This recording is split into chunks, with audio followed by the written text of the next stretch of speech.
Eu sou o Budói, sejam bem-vindos a mais um episódio do Taking Cast. Hoje estou aqui com o Francisco Filho, gerente de suporte a aplicações do grupo Edenred, e a gente vai falar sobre ITSM, gestão de operação, como que a gente traz as melhores práticas de ITIL, principalmente agora na V4, trazendo uma visão tanto focada em processos e mais em práticas, né? Conseguindo ver realmente como que eu entrego mais valor ao negócio, do que, não simplificando, né? Mas do que simplesmente seguindo processos, mas pensando como que aquilo traz realmente o resultado, né? Então a gente vê hoje, Francisco, como uma grande ferramenta para a transformação digital das companhias, você ter uma boa gestão de operação. Então eu queria que você falasse um pouco mais sobre isso, mas antes, se apresente, por favor. Perfeito, Budó. Primeiro, agradecer a Taking pelo convite. Para mim é uma honra em poder falar desse tema. É um tema que muito me inspira. Eu sou Francisco, sou pai de duas princesas, né? A Maria Rafaela, de 9 anos, vai fazer agora, nesse sábado, 9 aninhos, e a Giovana, de 23 anos. Um beijo para elas, e a minha esposa, Andréia, também. Um pouco mais sobre mim, na minha vida pessoal, eu adoro jogar tênis, né? Eu e a minha filha, Giovana, a gente está sempre se enfrentando em alguns torneios, inclusive, como o meu spare time, o meu passatempo preferido é jogar tênis. Eu sou um apaixonado pelo tênis, não só pelo tênis, também corridas, jogo vôlei, né? E a minha filha Giovana, ela sempre me acompanha por aí em alguns torneios. A gente chega, inclusive, a se enfrentar em alguns torneios, em um barato, porque ela sempre ganha. Você sabe, pai, né? Acaba deixando. Brincadeira. Enfim, é isso. Eu trabalho lá no grupo Edenred há 6 anos. Hoje sou responsável pela gestão e governança da operação AMS, Shared Service, envolvendo ecossistema financeiro, todo o ecossistema financeiro, a parte também de não financeiro e compliance, e também a plataforma de RPA, automações, né, de processo. Hoje nós temos aí em torno de 40 aplicações que tem que rodar 24/7, mais ou menos 500 integrações que faz interface com sistemas das BUs. Então é um desafio hoje manter tudo isso rodando 24/7 com altíssima disponibilidade, velocidade, né? Isso aí, ele é um fator crítico de sucesso para o nosso negócio. Francisco, cara, você tem uma trajetória super bem sucedida, tanto na Edenred quanto em outros lugares. E se você fosse falar de outras experiências que você teve, que vale a pena compartilhar, me fala um pouco como foi a sua jornada. Perfeito. A minha jornada, ela começou em banco, né? Eu trabalhei 9 anos lá no Unibanco, com automação bancária. Aprendi muito lá, grandes líderes, aprendi bastante. Era um sonho que eu tinha em trabalhar com automação bancária. E depois disso eu fui convidado, eu fui realizar um sonho em trabalhar em aviação aérea, onde eu fiquei por 15 anos na companhia aérea.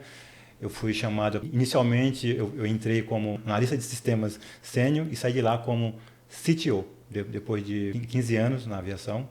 E para mim, assim, foi uma experiência e tanto. Eu sou apaixonado pela aviação. Eu tive a sorte, né, a oportunidade de trabalhar com o sistema de manutenção de engenharia e manutenção de avião, onde o controle de aeronaves tem que ser muito, muito refinado, né? Tem várias normas, como você sabe. As normas de aviação aérea envolvem vários aspectos, né, tanto de aeronavegabilidade quanto na parte de infraero, ou seja, existe todo um controle de controle técnico de manutenção, tanto na parte preventiva quanto na parte de ongoing, que é o dia a dia, de troubleshooting. E eu tenho o prazer de falar, o orgulho de falar que a gente implementou uma solução em uma das companhias aéreas que foi escolhido como melhor sistema de MRO, que é o sistema de manutenção de aeronaves, que aí envolve engenharia, manutenção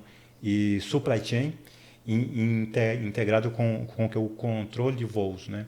Então, para mim foi um sistema que exige uma acuracidade muito grande na implementação, tanto desde a concepção do sistema, do serviço, ao dia a dia ongoing, né? Na época, a VASP, Aviação Aérea de São Paulo, o grupo VASP, Ele era conhecido como o melhor modelo de manutenção de aeronaves, mundialmente conhecido. E aí, tendo como parceria os principais engenheiros da aviação aérea, eu nem vou citar o nome, porque eu vou ser injusto para citar Esquecer alguém, porque todos foram meus mestres, né, de passar conhecimento.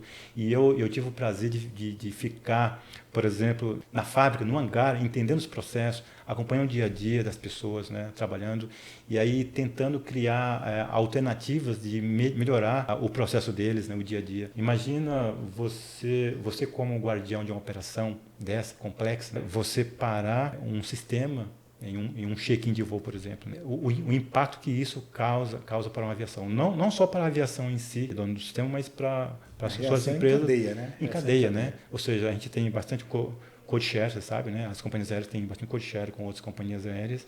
E se você atrasar um voo, você vai ser um atraso em cascata, não só na sua malha aérea, né? da aviação, mas nas demais. Então, para mim foi uma passagem assim que eu não esqueço. Grandes parceiros, né, clientes, pessoal de TI também, foi uma parceria que a gente não esquece, né? Fora isso, eu viajei um pouquinho o mundo aí para implantar projetos em aviação aérea também, Brasil, México e em outros países também. A gente implantou projetos envolvendo manutenção de aeronaves. Fora isso, eu trabalhei um tempo, fui gerente de projetos em um grande projeto, né, no varejo, 3 anos, projeto que envolvia em torno de 130 pessoas sob a minha gestão e governança, né, experiência e tanto. Eu nunca aprendi tanto na minha vida, né? Porque projeto, você sabe, uma coisa em projeto você sabe, se ele é pequeno ou grande, vai ter emoções. Fora isso, trabalhei lá na parte do Grupo Abril, fui gerente de portfólio de projetos por 5 anos, depois atuei como diretor de operações em uma consultoria por um tempo, até chegar hoje, há 6 anos atrás, lá na Edenred, onde eu tenho um prazer enorme de trabalhar com o time lá, um time muito parceiro. Eu acho que a minha experiência que eu tive anteriormente foi que me fez chegar. A Edenred tem desafios diferentes, um pouco mais amplo, e tenho grandes líderes também, muitos parceiros, Brasil, fora do Brasil, e fantástico. Carreira incrível, linda carreira, muito bom, parabéns mesmo.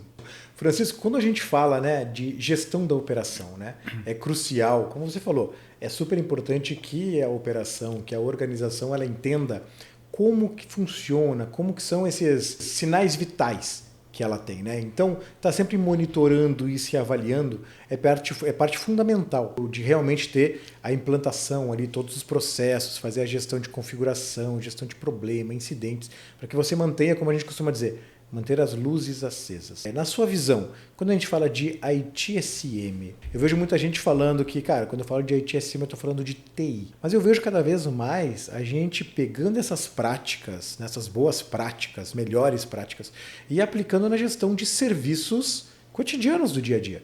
Então, por exemplo, se eu falo de uma operação, por exemplo, de contas a pagar, a receber, do processo em si da operação, não realmente o ITSM fazendo a gestão de serviço de TI, mas simplesmente um SM, fazendo a gestão de serviço, fazendo a gestão da operação.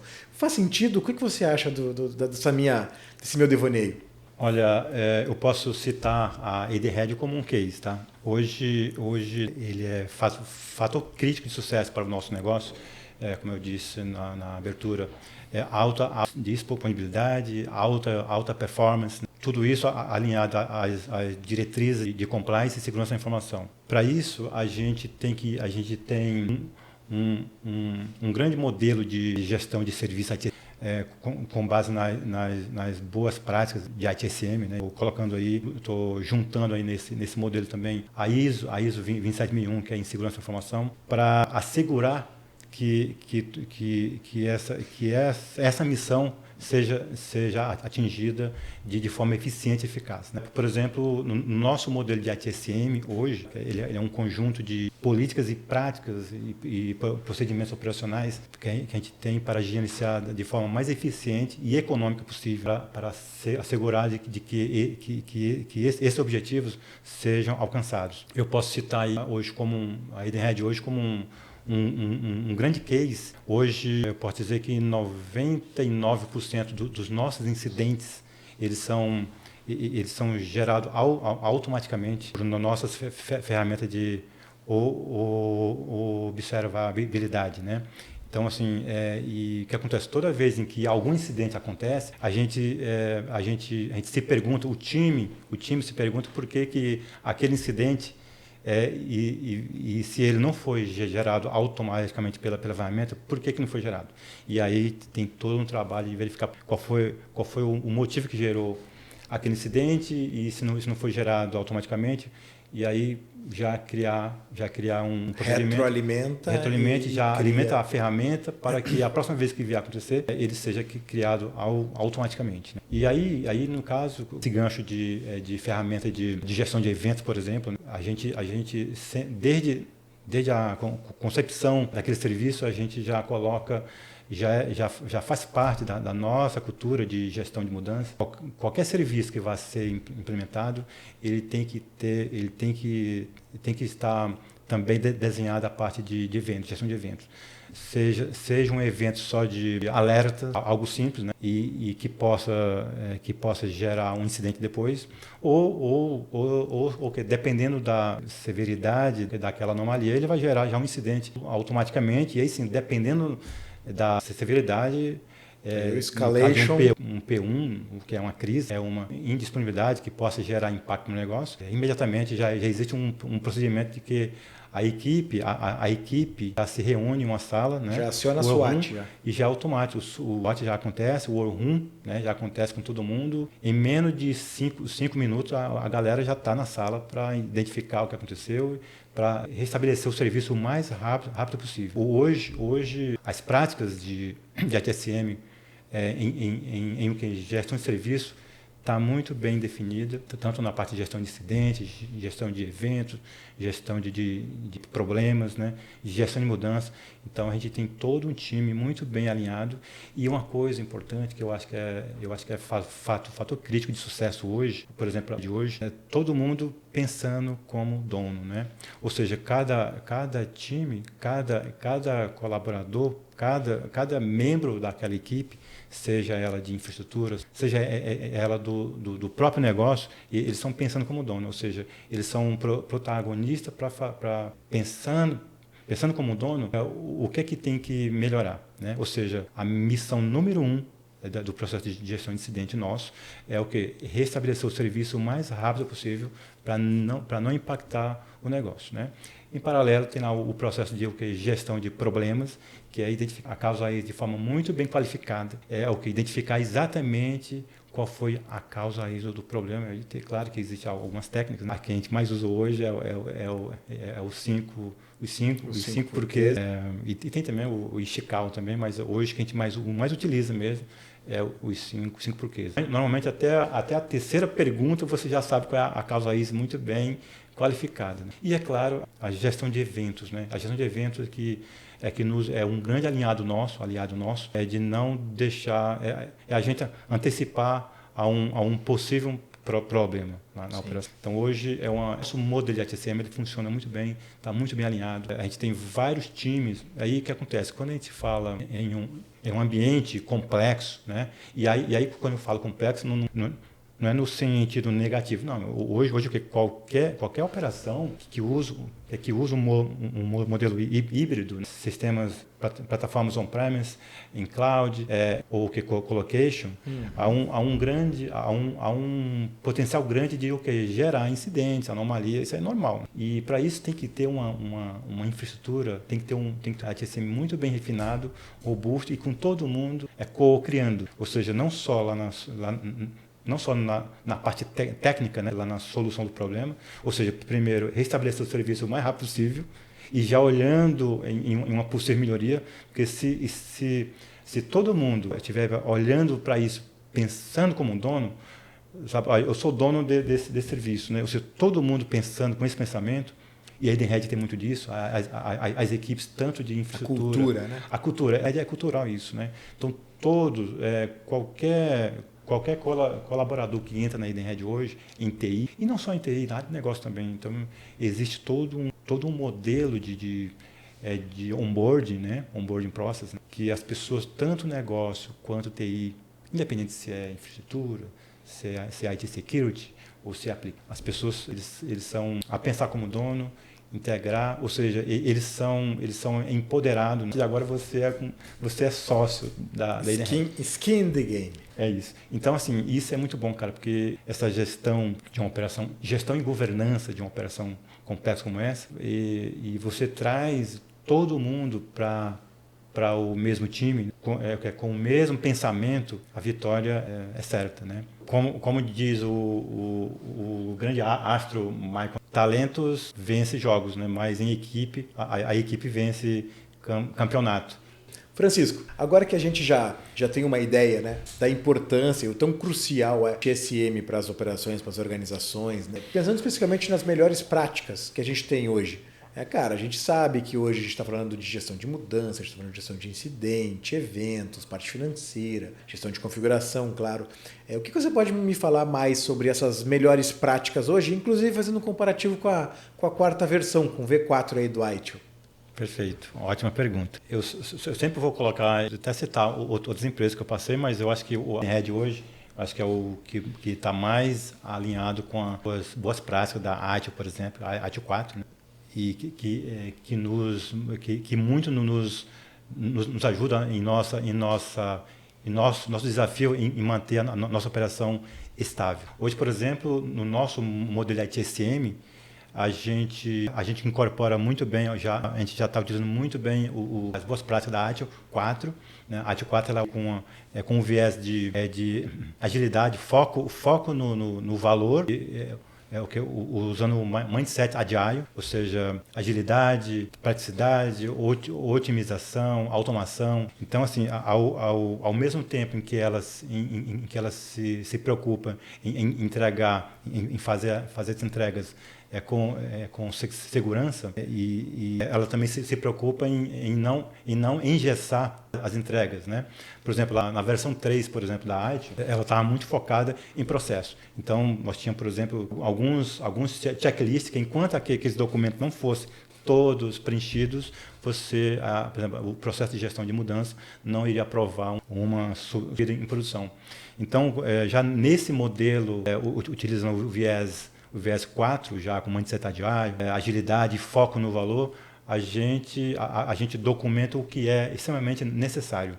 Ou seja, algumas entregas a gente documenta o que é, tem alguns tem que ser entregue para não prejudicar o suporte lá na frente, mas e outras não, e outras entregas a gente entrega somente o necessário de documentos, né? Com isso a gente faz entregas focando no negócio, mas com segurança. Eu acho que a gente pode enfatizar um pouquinho aqui algumas práticas da ITIL 4. Aliás, a gente mudou o nome processo para prática, para exatamente você não tá para tirar aquele viés de engessar o processo, não. Hoje é prática com foco no negócio, foco no valor. Se tiver uma prática de que alguma forma ele está engessando uma entrega, né, ele está burocratizando alguma entrega por requerer algum tipo de documento a mais, não, a gente tem que olhar já com um pensamento de dono, né, com um sentimento de dono, ajustar e fazer entrega de modo que isso não venha prejudicar o negócio. O que mais que eu posso falar sobre isso? A parte de gestão de incidentes, né? Então, importante, a parte de gestão de incidentes, gestão de problemas e gestão de... Hoje, a gente sabe que a grande missão de gestão de incidente é o quê? É disponibilizar o serviço o mais rápido possível para que não venha... Alta disponibilidade. Exatamente. Com foco em alta disponibilidade e, claro, na sequência, andando de mãos dadas com gestão de incidente, tem um processo de gestão de problemas, que ele se preocupa em identificar a causa raiz do problema e achar a solução da causa raiz, né? É claro que esse processo também se preocupa muito além de identificar a causa raiz, ele se preocupa também em identificar uma solução de contorno até que a solução definitiva seja feita, né? Isso é muito importante. Uma outra coisa importante desse processo de gestão de problemas, né? Inclusive ela olha para isso, ela diz, olha, você tem que atuar na parte de forma reativa, né? Que é quando tem algum problema mais crítico, você já atua na causa raiz, solucionar um problema de forma reativa, você tem que tratar aquele problema, senão se ele voltar a acontecer, e também ter atuar de forma proativa, né? Ou seja, você analisar tendências, né, escalabilidade, conforme o crescimento do negócio, né, que tipo de melhoria eu posso aplicar em algum evento de modo que esse problema não venha acontecer amanhã depois. Sim, e que ele seja escalável para não vier daqui 2, 3 meses, conforme o crescimento do negócio, isso venha a ocorrer algum problema, né? Sim, através de observabilidade e uma gestão de eventos ali mais eficiente, você consegue ir agenciando eventos de menor criticidade para você evitar de fazer essa previsão. Eu acho que eu não estaria muito errado de falar que um P1 ele sempre sucede uma quantidade de eventos de menor criticidade, né? Então, é difícil que você saia da estabilidade para um P1 de uma hora para outra. Provavelmente esse P1 a gente tem como fazer um agenciar durante os eventos, né? Eventos de menor criticidade para prever que esse P1, por exemplo, vai acontecer. E a gente faz um shift left, onde eu vou tratar, né, de uma maneira, enfim, sem ter impactado essa alta disponibilidade. Perfeito. Inclusive, é até bom esse seu comentário sobre severidade, né? P1, por exemplo, a gente usa, normalmente a gente classifica um incidente, né, em P1, P2, P3 e P4. O P1 é aquele incidente crítico que um serviço fundamental para o negócio, ele parou todo mundo. Então, é crise, todo mundo, em 5 minutos, está todo mundo na sala, para restabelecer o serviço o mais rápido possível. Um outro tipo de criticidade é o P2, ele não parou todo mundo, mas a gente tem lá um critério que até N afetados, né, N clientes afetados, é um P2 que também ele tem que ter uma atuação de imediata. Agilidade para recuperar esse serviço é tão grande quanto P1, embora seja um P2. E a gente também criou mais um, que é o P3. Ele não intermediário. Ele por exemplo, pode ser um só incidente. Ele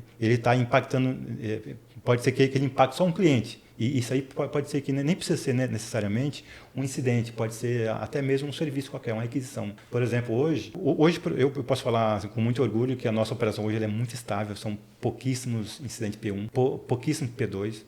Mas P3 já tem uma certa quantidade, e esse P3 não significa necessariamente que seja um incidente. Pode ser alguma requisição que alguém pediu, pode ser algum erro de cadastro que não é um incidente, é um cadastro de algum cliente que estava errado e que você não conseguiu enviar, por exemplo, um lote de pagamento para um cliente externo até o horário da janela do banco. Embora não seja um incidente, um erro de cadastro, mas exige uma atuação de imediato. Ou seja, ele tem peso, o peso dele é igual ao P1. Ou seja, se você não atuar em um tempo lá específico, ele vai impactar meu cliente. Não interessa se é um cliente só ou se são mil clientes, né? Então, essa categoria hoje a gente criou para o Brasil, isso a gente adotou porque a gente sabe, a gente está no dia a dia com o nosso cliente, a gente sabe o impacto que isso causa para o negócio. Então, eu até costumo brincar que a gente que está como guardião da operação, né? Nós somos o guardião da operação. Né? Eu sou o guardião da operação, por exemplo, da minha torre de application, shared service. E temos também, e eu tenho como não auxiliar, mas como meu parceiro, que também pensa como guardião da operação, as pessoas que trabalham na parte de infraestrutura. E eles me ajudam a eu restabelecer o nosso serviço. Então, a gente tem esse trabalho em conjunto aí, todo mundo pensando como dono, para a gente não impactar o negócio. E uma coisa importante sobre incidentes, né? Hoje a gente tem, como no bloco anterior, a gente tem uma quantidade muito pequena de incidentes. Isso é um trabalho feito em conjunto na parte de projetos. Eu acho que as entregas nos projetos, o modelo de implementação de projetos na Edenred, ele é muito robusto, né? Nós temos, como eu falei, todos os nossos parceiros, eles pensam como um dono. Então, cada um ele é protagonista para fazer o melhor. Ou seja, cada um é implementar o serviço em produção com o menor erro possível. Então, a gente tem hoje uma grande parceria nesse sentido. Os testes são muito bem feitos, né? Então, e isso causa... por isso que a quantidade de incidentes hoje em produção é muito pequena. E, além disso, no processo de gestão de mudança, por exemplo, os nossos, principalmente na parte que envolve projeto de transformação digital, né? Inovação e transformação digital, ele é muito bem testado, né? E aí sim, validado por nós da operação, que somos de suporte, para não entrar nada que possa colocar a operação em risco, né? Então, por exemplo, a gente tem um checklist, por exemplo, né, antes de subir em produção, antes dele levar para aprovação da GMUD, junto ao comitê, a gente passa por um crivo nosso de governança de AMS para saber. Foi feito, por exemplo, foi colocado, por exemplo, um monitoramento nesse serviço. Esse serviço aqui, ele faz integração com outros sistemas críticos da empresa. Quais os tipos de monitoramento que foram implementados? Se ficou algum, é possível subir agora, há risco, e mesmo que fique algum fora, ou seja, vai ter um tempo lá de hypercare que a gente tem lá, que a gente determina em conjunto com a equipe de projeto e nós de operação, qual o tempo de hypercare, como default, a gente vai acompanhar. E aí é todo mundo junto. Implantou, tem uma salinha de guerra lá, um war room, que é durante lá, o período de pós-go live, que é o hypercare, todo dia tem lá uma daily, como foi o dia hoje? Tivemos incidente, não teve? Se teve, qual foi a causa? E é normal isso acontecer, é normal. E aí até o fim lá do período, a gente tem o nosso serviço totalmente estabilizado. Normalmente a gente tem uma coisa importante que acontece, que a gente faz, por exemplo, você alinha lá um período de hypercare, por exemplo. Eu vou subir aqui um serviço importante, e ele é importante, e vamos acordar aqui um período de hypercare de 15 dias, por exemplo. Pode ser que, isso é um default, a gente coloca um default, 15 dias ou menos ou mais, e aí pode ser que durante esse período de hypercare a gente consiga antecipar a entrega, ou seja, o encerramento do projeto.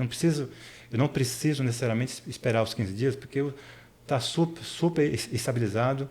A primeira semana ocorreu pouquíssimas ocorrências, já foram tratadas na causa raiz, não precisa chegar aos 15 dias. Pode encerrar o projeto, vamos passar o bastão e vamos nós aqui tocar a operação. E também tem situações que ele pode passar. É difícil acontecer, olha, a gente definiu aquele hypercare de 15 dias, não tem coisa ainda acontecendo, críticas, vamos estender. Isso pode acontecer. Muito poucas. Depende também muito da disponibilidade dos usuários-chave, né? Às vezes você está no meio de uma Black Friday, você está no meio de alguma data específica e casa que realmente esses 15 dias vão acabar sendo estendidos, né? Mas acho interessante quando você traz a questão da RDM, né? E como que hoje os parceiros, inclusive a Take, né? Como que hoje os parceiros já desde o começo do ciclo de desenvolvimento já entendem esses guardrails e guidelines do ambiente da Edenred, né? E já antecipam isso, né?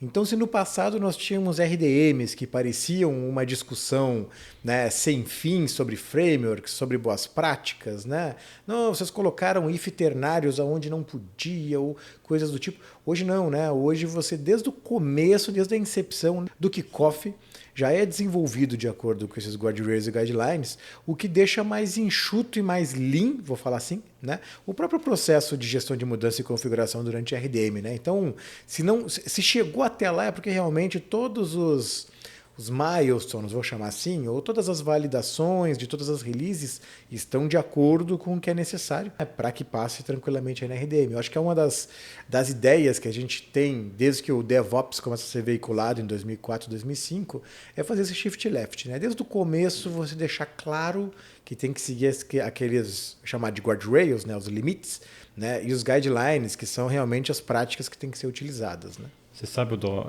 um ponto importante que você comentou que vale a pena adicionar, né, nesse nosso papo sobre gestão de mudança, né?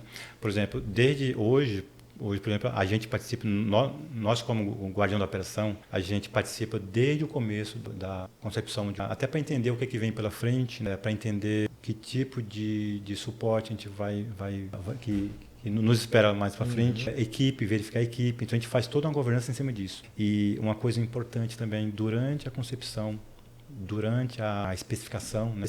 A especificação de serviço ali engloba uma série de coisas, né? Importante, né? Que isso é fundamental para o sucesso de uma empresa. É claro, desde a correta definição do desenho, né? Arquitetura e tudo mais, monitoramento, catálogo de serviço de suporte, né? Que tipo de incidente pode ocorrer, e também não só incidente, que tipo de evento pode acontecer e qual é o SLA para entender isso, né? E isso aí tem que estar muito alinhado com o negócio, né? Uma coisa importante que acontece muito no nosso negócio hoje, a gente tem bastante parceiros externos, né? Produtos externos, a gente tem bastante projeto de inovação, de transformação digital, onde a gente tem parceiros externos, né? Parte da solução vem de forma externa, a gente faz integração com parceiros externos, que faz integração com o nosso ERP em tempo real, 24/7. E a gente sempre tem que estar muito bem definido o tipo de catálogo de serviço, o tipo de suporte interno, se aquele tipo de anomalia pode acontecer fora do horário comercial, e se isso acontecer, o negócio precisa de uma atuação imediata ou dá para esperar o dia seguinte. Então, tudo isso tem que estar muito bem alinhado com tudo. Isso é uma prática nossa. A gente, hoje, a gente como guardião da operação, a gente não deixa passar nada. Tudo tem que estar muito alinhado com o negócio, né? E uma coisa importante também, muito importante, é sobre o acordo de nível de serviço com o usuário. E é uma coisa, quando você vai implementar uma solução, um novo serviço para o usuário, claro que você vai saber que tipo de anomalia vai acontecer, ou evento, ou algum tipo de problema, com SLA tem entendimento, mas aquilo lá pode dizer que está gravado na pedra que tem que ser aquilo. Aquilo lá, aquele prazo que você vai colocar, é para ter uma noção inicial qual o tempo que o usuário, que o nosso cliente precisa ser atendido. Pode ser que ele tenha o tempo para atender, se você me atender até em 8 horas, tudo bem, não vai impactar meu negócio. Hoje, mas pode ser que lá na frente, esse tempo de SLA de 8 horas é mais o suficiente. O PDCA, né? Aí porque vem aí você o PDCA, vai ter que ir ajustando isso. Vai chegar o PDCA, ou seja, a gente tem que ter um approach com o usuário muito próximo, diariamente, não vou dizer, mas semanalmente, mensal, um feedback, um follow-up com o usuário para entender quais são os indicadores da operação dele, né? Quais são os ofensores, os insights de melhorias. A gente tem uma equipe muito especializada, né, que conhece não só tecnicamente o ambiente, né, mas também o processo. E aí a gente tem um approach, a gente tem uma parceria muito forte com os usuários de semanalmente pensar, co-criar, o que é que eu posso melhorar. Ó, eu estou vendo aqui que 80% dos nossos tickets não são incidentes, são requisições. Cara, invariavelmente são pequenas melhorias que, se você fizer para o usuário, a gente vai reduzir muitos chamados, né? Sim. Então, hoje o nosso processo de gestão de problemas, que não são incidentes, mas ele vai olhar também com viés de negócio. Olha, usuário, estou vendo aqui que você muito um tipo de requisição para gerar um relatório pontual. Se a gente fizer com uma melhoria, você vai reduzir muito. Uma mudança numa tela existente do ERP, por exemplo, que ela não tenha o treinamento adequado para os usuários para utilizar, certamente vai aumentar a tua volumetria de chamados em função de requisições, do pessoal ter dúvidas, né? Então, tipo, opa, mudou a tela aqui. Cara, abre aí porque eu tenho que emitir uma nota, eu tenho que fazer um processo, alguma coisa, e a tela mudou. Então, como você comentou, então talvez eu não tenha o treinamento adequado dos usuários de algo que para nós, no dia a dia da operação, parecia uma coisa simples, né? Vai fazer com que aumente a tua volumetria e, naturalmente, isso deve afetar os teus SLAs, claro. E é normal, de repente, algum usuário abrir, de repente, algum chamado, de repente, algum usuário novo que entrou na empresa, e é normal acontece em qualquer empresa, né? Ele abre um chamado achando que é algum erro e abre depois quando o analista vai atender, não, isso aqui não é erro, aí a tela mudou. Normalmente, os nossos usuários, a gente tem uma parceria muito próxima. Eles, lá no processo de onboard, eles são treinados, muito bem treinados, né?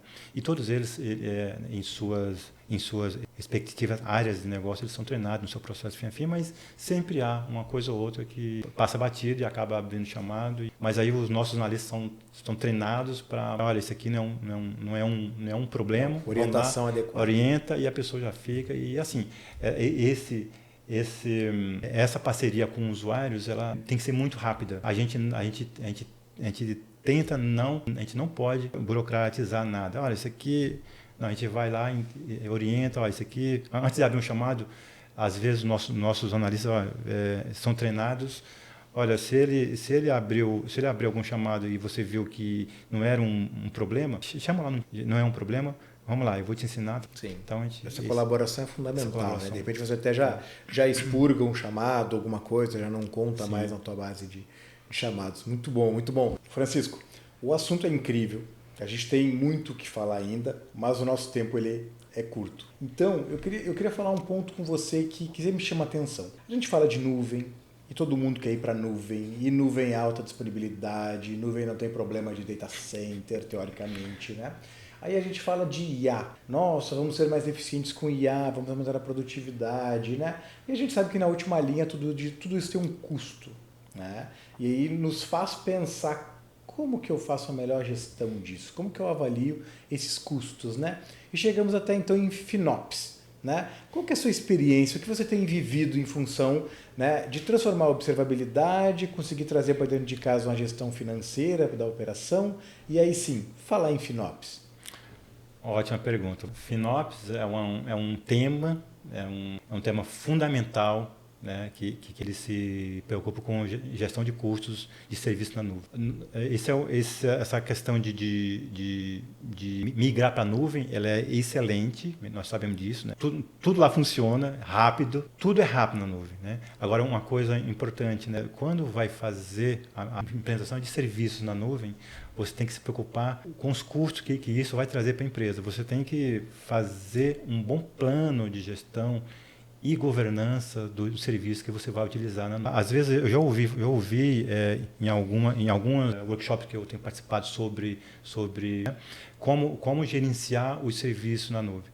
Então eu já vi, por exemplo, pessoas falando, poxa, a gente em on-premise, o nosso custo era bem menor do que é hoje na nuvem. Só que o que acontece? A implementação de algumas pessoas com quem eu conversei, né, fiz brainstorming, né, troca experiência, né, eles fizeram, assim, não teve, por exemplo, um planejamento de qual o custo, qual o limite de custo que você pode colocar no seu plano de gestão. Por exemplo, hoje, a gente tem hoje lá, a gente está implementando esse modelo de gestão, de governança, né, de modo que a gente possa maximizar o uso do serviço na nuvem, ou seja, utilizar o serviço de forma eficiente e eficaz. A FinOps Foundation, ela traz lá algumas técnicas importante que eu já vi muita gente utilizando, nós estamos utilizando também, estamos começando a utilizar isso muito, muito fortemente, que é usar no seu modelo mais eficiente possível. Ou seja, você maximizar o uso dos serviços de forma eficaz. Por exemplo, fazer lá o tagueamento dos serviços, né?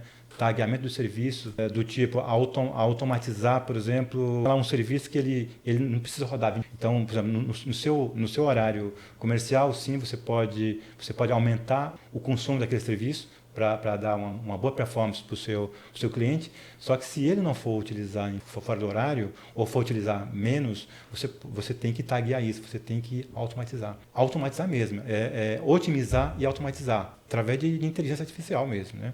Ou seja, você pode criar lá um threshold, por exemplo, de tal hora a tal hora, eu posso baixar o consumo de forma automática para isso. E também já em casos esporádicos, né, caso preciso fazer um uso, exceder aquela utilização, você pode disparar um alerta para a governança, de modo que a governança vai lá de forma imediata, faça uma extensão dos recursos para que não venha impactar o negócio.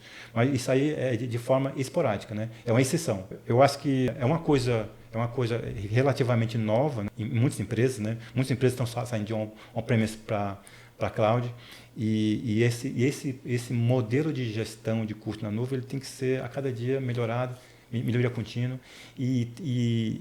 assim como a equipe no modelo on-premise, ela tem que estar muito engajada e com sentimento de dono. A equipe tem que ser engajada com empoderamento de dono, né? Ou seja, eu preciso, qual o nível de consumo que eu posso utilizar nesse serviço na nuvem e fazer uma gestão contínua, semanal, mensal e ver aonde tem que melhorar. Eu acho que o tagueamento é você pegar, por exemplo, aquele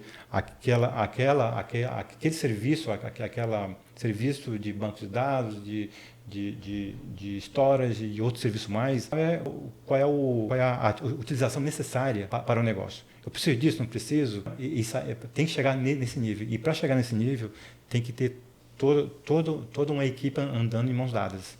Porque se você não fizer isso, tem que ter alguém lá com um chapéu de dono daquele processo de gestão e governança e tê-lo na equipe é tipo um comitêzinho que tem lá um ponto focal para cada tipo de serviço, do negócio, de infraestrutura, de application, e fazer isso acontecer, gerenciar e governar para que a melhoria contínua aconteça e que você possa maximizar a utilização dos recursos com o menor custo possível. Ou seja, utilizar os serviços de forma eficiente, responsável e eficiente. Ótimo. Quando a gente fala que é realmente respeitar esse efeito sanfona e adequar esse volume ao que está realmente sendo requerido, né? Então, cara, é uma ferramenta fantástica, como você falou, é uma das bases e com o aumento da sofisticação, quando eu estou falando de guardrails, quando eu estou falando de guidelines, né? É a arquitetura de software, o time de arquitetura entender que FinOps é parte fundamental do trabalho deles, né? Então, por exemplo, quando eu desenho uma solução e eu falo que eu vou fazer uma integração entre sistema A e plataforma B, eu tenho que entender quanto de volume e qual o número de vezes que eu vou precisar integrar, sabendo que cada opção dessas vai ter um custo. Se eu quiser fazer uma integração que vai passar um volume de dados maior, eu vou ter um custo. Se eu quiser reduzir os dados integrados, né, mas aumentar a periodicidade ou a frequência, na verdade, né, eu vou ter outro tipo de custo. Então, como optar pelo melhor? Então, isso tem que estar, sim, na pauta, né, da arquitetura de sistema, da arquitetura de soluções. Isso é muito importante, né? Francisco, então chegamos ao fim desse nosso episódio, né? Infelizmente, o tempo é curto, nós temos um time box. Fica o convite para a gente falar de outras coisas, avançar mais, né, detalhar melhor assuntos como FinOps. Só FinOps exigiria aí um episódio inteiro para a gente conversar. Obrigado por compartilhar a sua incrível jornada com a gente e muito obrigado por ter aceito o nosso convite. Maravilha. Papo bem bacana. Eu quero mais uma vez agradecer pelo convite e também eu gostaria de inclusive, estender o meu agradecimento em nome da Edenred. A TAKE é um dos nossos parceiros especiais em projeto de inovação, de transformação digital. A TAKE é nosso parceiro de longa data e tem colaborado muito com o sucesso de nossas entregas e fica aí o nosso especial agradecimento a você, a Taking, ao Marco Romero, por essa parceria. Muito obrigado de coração. A Taking Edenred tem uma longa jornada que a gente já fez junto e tem muita coisa ainda pela frente, né? Então, obrigado mesmo, obrigado por ter aceitado o nosso convite. E você que está ligado, fique atento aos próximos episódios do Taking Cast no YouTube e no Spotify. Mais uma vez, muito obrigado.